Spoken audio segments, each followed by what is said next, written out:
తాకట్లో ఉన్న మీ బంగారాన్ని విడిపించి ఆ రోజు ఆన్లైన్ రేటుకి కొంటాం. Sharma gold company. నమస్కారం అండి, సుమన్ టీవీకి స్వాగతం. నేను గీతాంజలి. ఇవాళ మనతో పాటు ఉన్న అతిథి దరహాస్ పాలకొల్లు. వీరు భక్తి తత్వవేత్త, ప్రవచనకర్త. వీడియోస్ ద్వారా అందరికీ ఎంతో చక్కగా సనాతన ధర్మం గురించి వివరిస్తూ ఉంటారు. అలాగే మన పురాణాలు, ఇతిహాసాల గురించి, అందులో ఏమున్నాయి, మనం ఏం నేర్చుకోవాలి అనేవి చెబుతూ ఉంటారు. ఇవాళ సుమన్ టీవీ స్టూడియోలో వారు మన ముందు ఉన్నారంటే వారితో మాట్లాడి ఎన్నో అమూల్యమైన విషయాలు తెలుసుకుందాం. గురుగారు నమస్కారం అండి. నమస్కారం అండి. వాసుదేవ. హరహర శంకర. ఎందుకంటే మహాశివరాత్రి చాలా విశేషమైన పర్వదినము. ఫిబ్రవరి 15 ఆదివారం చక్కగా వచ్చింది, అందరూ జరుపుకోవచ్చు అని చెప్తున్నారు. అయితే మనం ఏ పండగైనా లేకపోతే ఏదైనా కార్యక్రమాలు ఏమన్నా ఉన్నా, తిథులు ఏమైనా ఉన్నా ద్వాదశ రాశులకి రిలేట్ చేస్తూ మాది రాసండి, మేము ఏం చేయమంటారని వెంటనే అడిగేస్తూ ఉంటారు.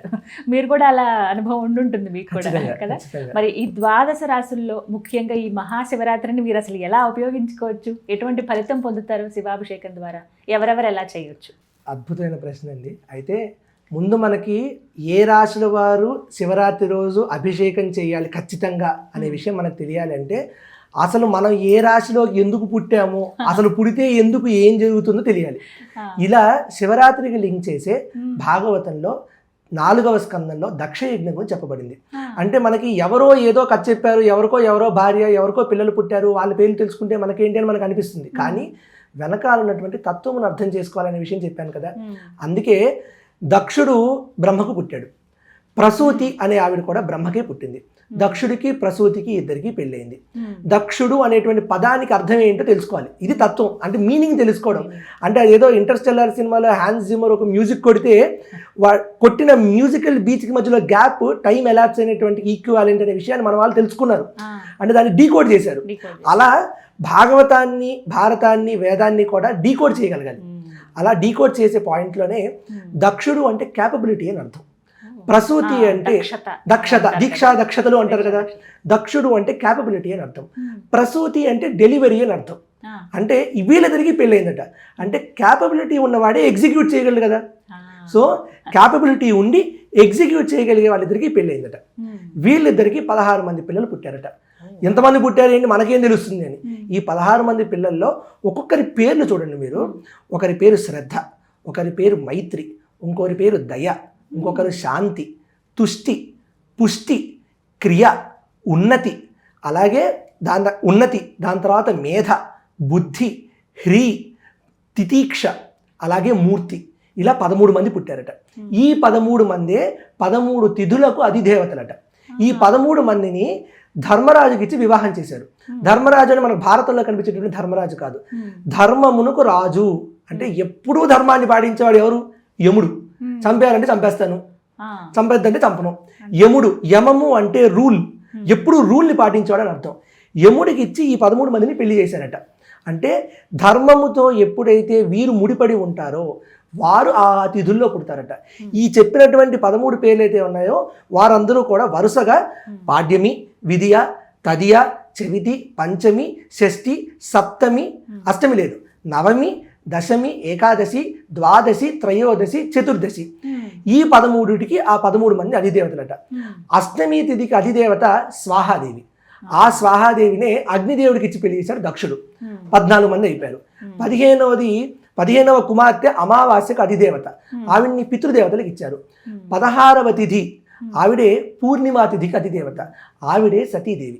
ఈవిడ్నే శ్రీ విద్యా ఉపాసనలో షోడశి అని పిలుస్తారు. షోడశి అంటే 16th అని అర్థం.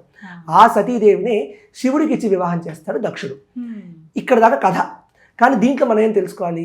ఈ 13 తిథులు వచ్చాయి, బాగుంది.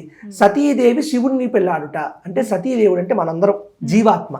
దక్షుడికి పుట్టాం కదా, అంటే దక్షుడు ప్రజాపతి, అంటే ప్రజలను పుట్టించేటటువంటి వాడు. వాడికి పుట్టినటువంటి వాడే సతీదేవి. ఆ సతీదేవి శివుడిని పెళ్ళాడింది. అంటే జీవాత్మ పరమాత్మతో పెళ్ళాడింది. జీవాత్మ పరమాత్మ దగ్గరికి వెళ్ళిపోయింది. కానీ ఏమవుతుంది, ఈ దక్షుడు ఒకానొక నాడు సత్రయాగం చేస్తున్నప్పుడు ఈ దక్షుడు వచ్చాడని శివుడు నిలబడలేదట, అహంకారాన్ని పట్టుకున్నాడు. దక్షుడు అనేటువంటి వాడు అహంకారానికి ప్రజాపతి. అహంకారాన్ని పట్టుకున్నాడు కాబట్టి నిరీశ్వర యాగం చేయ సంకల్పించాడు. అంటే నిరీశ్వర యాగం అంటే ఈశ్వరుడు లేనటువంటి యాగము. అసలు ఈశ్వరుడు లేనటువంటి యాగం ఎలా ఉంటుంది? ఈశ్వరుడు అంటే అక్కడ శివుడే కాదు, అక్కడ మన తత్వం తెలుసుకోవాలి. ఏ భగవంత స్వరూపమైన భగవంతుని యొక్క తత్వము చింతన లేకుండా నిరీశ్వర యాగం చేయడం కుదరదు. అలాగే దక్షుడు అనేటువంటి వాడు అంటే ప్రజాపతి నిరీశ్వర యాగం చేయుట అంటే మనమందరము మన డైలీ లైఫ్లో మన లైఫ్ను మనం బతుకుతూ ఈశ్వర చింతన లేకుండా బతుకుట నిరీశ్వర యాగము. లెక్క ప్రకారం సాధారణంగా మాట్లాడి మనందరము నిరీశ్వర యాగమే చేస్తున్నాం.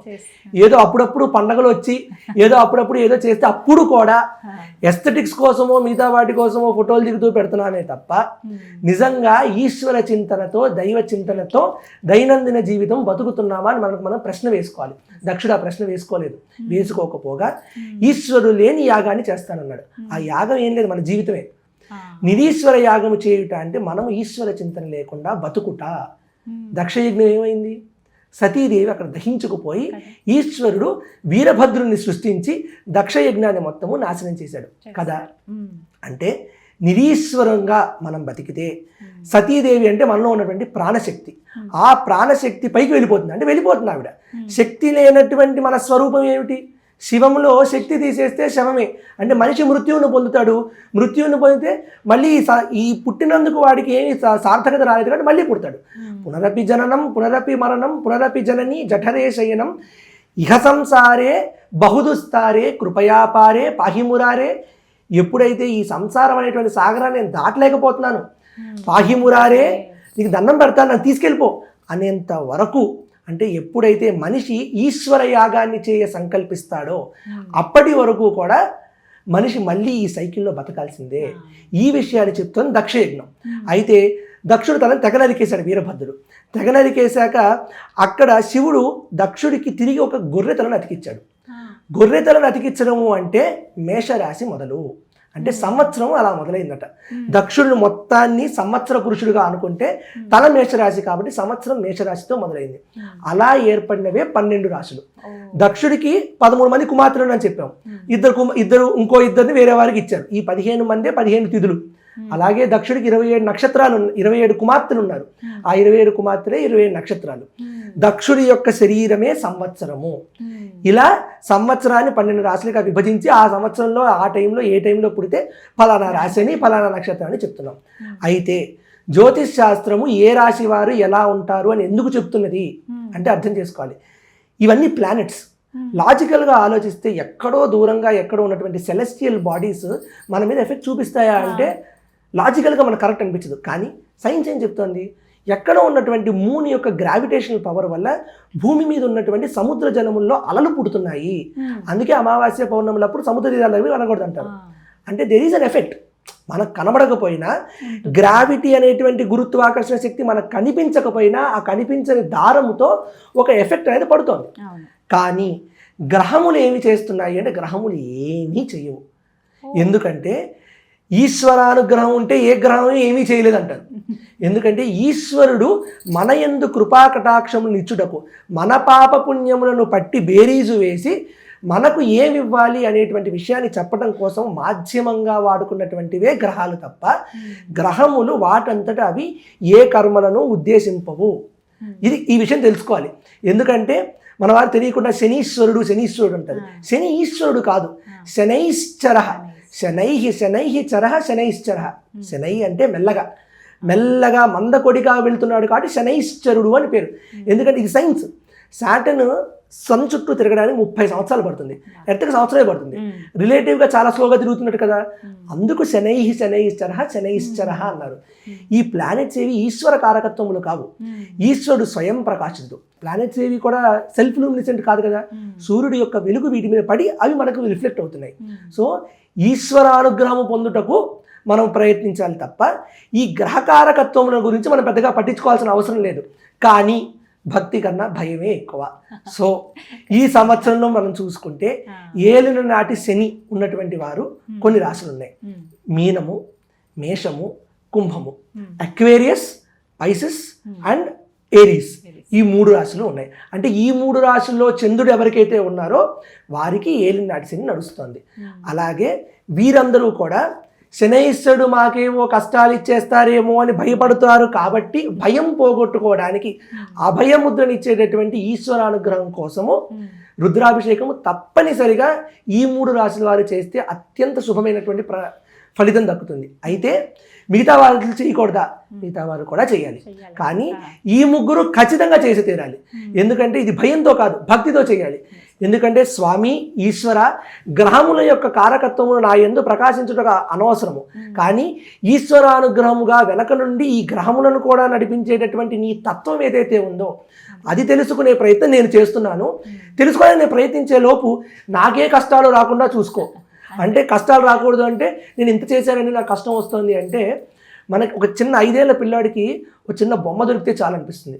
15 ఏళ్ళ తర్వాత నేను 5 ఏళ్ళకప్పుడు ఓ చిన్న బొమ్మ కోసం ఇంత ఏడ్చానా, చాలా ఫూలిష్గా ఉంది అని అనిపిస్తుంది. అంటే at that momentary point of time we only know what we want, but we don't know what we need. మనకి ఏం కావాలో తెలుస్తుంది, మనకేం కావాలో అంటే ఏం కోరుకుంటున్నామో అది కావాలనిపిస్తుంది, మనకి ఏది అవసరమో తెలియదు. కానీ ఈశ్వరుడికి ఏం అవసరమో తెలుస్తుంది. మనం 100 కోరుకోవచ్చు, కానీ మనకి ఏది ఇవ్వాలో అది ఇస్తాడు. అందుకే ఈశ్వరుడిని, ఈశ్వర నాకు ఏం కావాలో నాకేం కోరికొద్దు, నాకు ఏ కోరిక లేదు, నాకు ఏం కావాలో నీకు తెలుసు, నువ్వు ఇచ్చేయి. అప్పటిదాకా నీ కాళ్ళు పట్టుకుంటా, నీ కాళ్ళు పట్టుకోకుండా ఉండేటటువంటి అచంచలమైనటువంటి బుద్ధి నాకు ఇవ్వకు. అచంచలంగా నీ కాళ్ళు పట్టుకొని, నీ పాదాలను పట్టుకొని నిన్నే నామస్మరణ చేసేటట్టుగా నన్ను ఉంచుకో, నన్ను చూసుకో అని చెప్పటమే ఏ రాశి వారైనా రుద్రాభిషేకం చేయవలసినందుకు వెనకాలన్నటువంటి తత్వము. సో మీన, మేష, కుంభరాశుల వారు ఖచ్చితంగా రుద్రాభిషేకం చేస్తే చాలా శుభప్రదమైనటువంటి ఫలితాలు లభిస్తాయి. ఇది శివరాత్రిలో ఏ రాశి వారు ఎలా చేయాలనేది. చాలా వివరణాత్మకంగా చెప్పారండి. అంటే ఇప్పటివరకు ఇట్లా వివరంగా నేనైతే వినలేదు, అసలు ఎలా ఇవన్నీ పుట్టాయి అని చెప్పి చాలా చక్కగా వివరించారు. ఉగాదికి ఇలాంటివి మరి కాస్త వివరంగా తెలియజేయాలి. యుగాది, యుగమునకు ఆది రోజు ఉగాది పండుగ కాబట్టి ఉగాది రోజున మనం మాట్లాడుకుందాం. ధన్యవాదాలు గురుగారు. వాసుదేవ.